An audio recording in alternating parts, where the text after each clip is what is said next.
हाय दोस्तों, स्वागत है आपका मेरी यूट्यूब चैनल पे।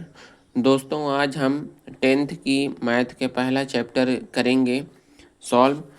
तो दोस्तों इसमें जैसे पहला क्वेश्चन जो दिया है कि निम्नलिखित संख्याओं का HCF ज्ञात करना है। तो HCF का मतलब दोस्तों होता है कि जो ऐसी मतलब हाईएस्ट कॉमन फैक्टर, यानी कि हाईएस्ट का मतलब होता है कि बड़ी से बड़ी ऐसी संख्या जो दोनों में कॉमन हो। ठीक है ना। तो इसको एक मेथड के अंतर्गत सॉल्व किया गया है, जैसे कि यूक्लिड विभाजन एल्गोरिथम का प्रयोग किया गया है। तो दोस्तों इसका मतलब क्या होता है कि ये फार्मूला होता है, मैं आपको दिखाता हूँ। ये जैसे देख लीजिए, A बराबर BQ+R, ये इसका यूक्लिड विभाजन एल्गोरिथम का फार्मूला होता है। ठीक है ना। तो A का मतलब ये होता है दोस्तों कि ये हमारा टोटल, यानी कि ये भाज्य है। भाज्य मतलब जैसे हम भाग का चिन्ह बनाते हैं तो यहाँ नहीं लिखते भाज्य, लिखते हैं यहाँ पहले भाजक लिख देते हैं। ये भाज्य है, यहाँ भागफल होता है ना। और नीचे क्या होता है, शेषफल होता है हमारा। ठीक है ना, ये होता है। तो ये जो टोटल है ये हमारा भाज्य है, यानी यही हमको निकालना है यहाँ से। ठीक है ना। और ये हमारा भागफल है, भागफल हमारा, ये भाजक है मेरा, भाजक का ये क्या है, क्यों मेरा, क्यों ये गुणांक है। क्या है, ये गुणांक है। जैसे हम भाग करेंगे कितनी बार जाएगा, यानी भागफल की वैल्यू ये है। ठीक है ना। और शेषफल ये रिमाइंडर आर जो लिखा है। ठीक है ना। ये हमारा जो रहता है, ये आर जो है, यानी कि ये शेषफल जो है मेरा, ये जीरो होगा या जीरो के बराबर होगा। ठीक है ना। और इससे हमेशा क्या रहेगा, छोटा रहेगा। ठीक है ना। इससे भाजक से छोटा रहेगा। जैसे हम किसी संख्या में भाग देते हैं, जब जैसे कि 6 में ही दे दिया मैंने 5 का भाग, तब 5 एकम 5 जाएगा, है ना। तो ये हमारा एक शेषफल आ गया। ठीक है ना। तो ऐसा हमको निकालना पड़ेगा इसमें से, फार्मूले से, कि हमारा जब तक शेषफल क्या ना आ जाए, जीरो ना आ जाए। शेषफल क्या ना आ जाए, जीरो ना आ जाए। ठीक है ना।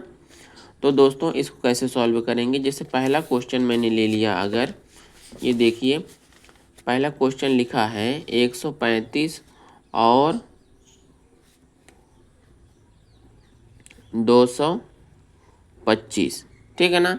ये क्वेश्चन ले लिया। तो इसमें पहले देख लेते हैं कि हमारा भाज्य कौन सा है, यानी कि ये बड़ी संख्या, जो बड़ी संख्या रहेगी वही भाज्य होगी, जो छोटी संख्या रहेगी वो भाजक कहलाएगी। जैसे तो इसको पहले उस फॉर्म में लिख लेते हैं, जैसे 225 है बराबर 135 B+R, आर अभी जीरो है। ठीक है ना, हमारा पहला। तो ये मैंने इसको क्या कर लिया, मान लिया पहले। ठीक है कि इसके फॉर्म में हमको करना है, इस फॉर्म में हमको करना है जो हमारा दिया गया है कि यूक्लिड विभाजन एल्गोरिथम के। ठीक है ना। अब इसको सॉल्व करेंगे तो बड़ी संख्या में छोटी संख्या से भाग कर देंगे। तो 225 में हम 135 से भाग कर देंगे तो कितने एक बार में जाएगा, क्योंकि 135 दूनी 270 हो जाएगा। तो यानी एक बार में जाएगा, तो 135 यहाँ लिख देते हैं। ठीक है। फिर घटा देंगे तो जीरो, और ये 9 आ गया, और ये कैंसिल हो गया। फिर तो इसको, ये पहला वाला आ गया मेरा, ये पहला फॉर्म आ गया। इसको कैसे लिखेंगे हम, तो यानी कि लिखेंगे 225 बराबर 135, इसका गुणा होता है हमेशा, है ना।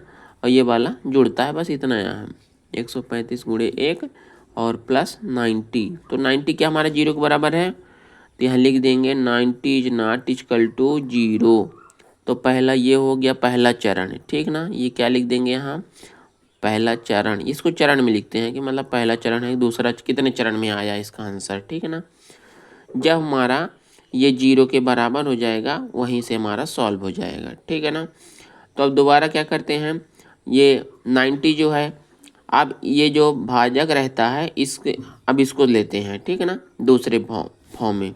तो ये 90 हमारा क्या हो जाएगा, भाजक हो जाएगा। ये 135 हमारा भाज्य हो जाएगा। इसको करेंगे तो कैसे होगा, 90 एक कम जाएगा इसमें भी, क्योंकि 90 दूनी 180 हो जाता है, ज़्यादा हो जाएगा। घटा देंगे तो कितना आ जाएगा, ये 5 आ जाएगा, 13 में 9 गया, ये 4 आ जाएगा, ठीक है ना। अभी भी हमारा दूसरा चरण में क्या हुआ, दूसरा चरण में क्या हुआ, हमारा 45 जो है वो 0 के बराबर नहीं है, ठीक है ना।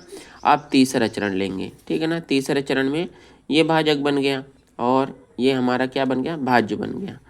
तो 45 और ये 90, ठीक है ना। इसको कैसे लिख देंगे हम लोग कि 135 बराबर 90 इंटू 1 प्लस 45, इसको इस फॉर्म में लिख सकते हैं हम, ठीक है ना। पहला ये वाला बन गया, दूसरा ये बन गया चरण, अब तीसरा चरण आ गया मेरा। तो ये कितने, 2 बार में, यानी 45 दूनी 90, कट गया दोनों बार में, है ना। यानी 0 0 हमारा शेषफल आ गया। तो यानी ये इसका क्या तीसरा फॉर्म क्या हो गया मेरा कि 90 इक्वल टू 45 गुणे 2 धन 0। अब यहाँ से हमारा 0 आ गया रिमाइंडर, तो ये हमारा सॉल्व हो गया, ठीक है ना। तो इसका जो HCF होगा वो क्या होगा मेरा दोस्तों, जिसमें 0 आया है, तो यानी कि ये 45 इसका HCF हो जाएगा, ठीक है दोस्तों। आ गया समझ में।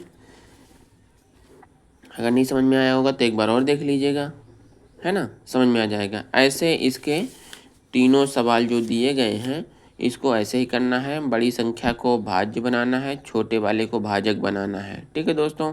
अब आइए देखते हैं दूसरा क्वेश्चन।